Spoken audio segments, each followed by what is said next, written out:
There's a big jobs report that's coming out tomorrow. So we have a little glimpse of that today, but the big one is tomorrow. That will measure the overall jobs output from basically last month. Do we add more jobs? Do we add less jobs than expected? So obviously this gives a glimpse into the economy and, of course, what Fed Chair Powell is going to do. Now, today we got a little glimpse of that because we have jobless claims, basically how many people are filing for unemployment, and it came in a little bit higher than expected. It was expected to be about 222,000 people, but it went up a little bit higher to 225, right? So maybe this is a little glimpse. So maybe the jobs number tomorrow will come in a little bit lower, but sometimes it doesn't. Sometimes it's still in line with expectation, which is good. But if tomorrow's job number comes out really, really bad, then obviously it's not going to be good for the market, right? So we do have that. Also, like, kind of affecting things. We have more data coming out today in regards to manufacturing, I think. But ultimately, I think everyone is waiting for tomorrow to see what the job numbers say. But also, there's just so many other things happening right now. Obviously, oil is starting to go up. We talked about this war that's ongoing. People are waiting for, I guess, next steps. What is going to happen? How bad is it going to get, right? And of course, the oil situation going up and our ports being shut down, that is causing prices to go up. We got a lot of headwinds here, okay? A lot of bad things that is suppressing Bitcoin and crypto as we speak.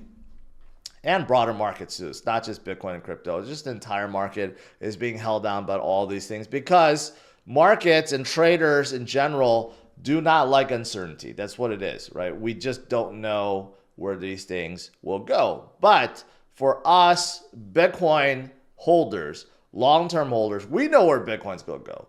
But short-term speculators, they don't like that. They don't like uncertainty. They don't like short-term outcomes. So that's why there are a lot of panic sellers right now. I found this to be interesting because a lot of people are talking about, obviously, the Middle East.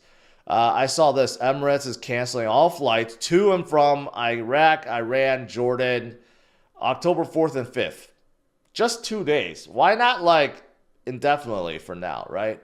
But then I saw this cloud chaser right here. Right below, whoever Richard Quest is, he's like, extraordinary number of ships at Singapore, all bunched up here because of the Red Sea disruption to shipping and shifts in things, in way things are being shipped. Fascinating. And this is where commerce and geopolitics have come to face. And then he posts this video, right? And then shows all those cargo ships and so forth. But here's the thing. This is why I say he's a cloud chaser, or he's a clout chaser, because I was just in Singapore a few weeks ago and it looks like that all the time. And if you look at the comments, that's what people say.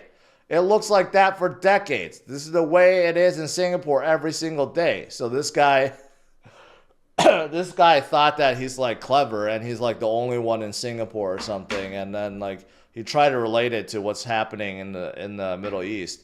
And he failed miserably. He got called out on it. I just thought that was funny. Yesterday, well, last night, I saw XRP, or, you know, the SEC's go appeal XRP's decision. Or no, let me say that again. The SEC's go appeal the decision from the courts in regards to Ripple and XRP, right? And that's why XRP started tanking last night. But then today I saw this, Swift, which is in direct competition to XRP, has now released an article about how their global network will allow transfers of digital assets and currencies to move within their existing network. So it does look like Swift recognizes the need to change, and they have partnered up with Chainlink. So maybe they are going to be use Chainlink to integrate or put their network on top of Chainlink, or come out with something else that allows faster settlements, like XRP. And if so, that could be very disruptive to what Ripple is trying to do with XRP. So, unpopular opinion: a bull market will last until the end of 2025, February. Yes, that's very unpopular and not true. Sui will be the top performers, just like Sol in 2021. That could be true, although I think it's way too early to make that call. But I do know a lot of people are talking about Sui. So I don't know. Sui's and it's pumping abnormally right now. So I don't know if it can sustain itself. We have seen a lot of crypto have done that over the years, where it just like, it seems like it never stops and then does. And then when it does, it just comes crashing down. So hopefully Sui is not a candidate for that, but it has been doing very, very well recently. And then lastly, I saw this. According to CMC, Q3 reports reveals that meme coins and Solana ecosystem remains the most popular categories on CoinMarketCap. That makes a whole lot of sense. All right.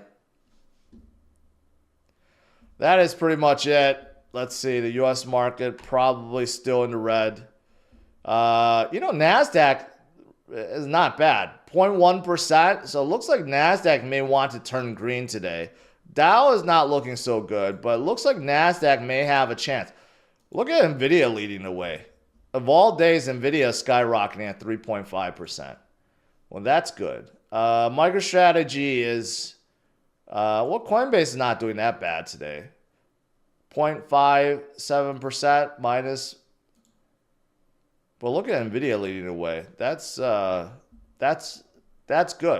If NVIDIA could pull NASDAQ or the tech sector out of red today, that could be very good for Bitcoin and crypto as well.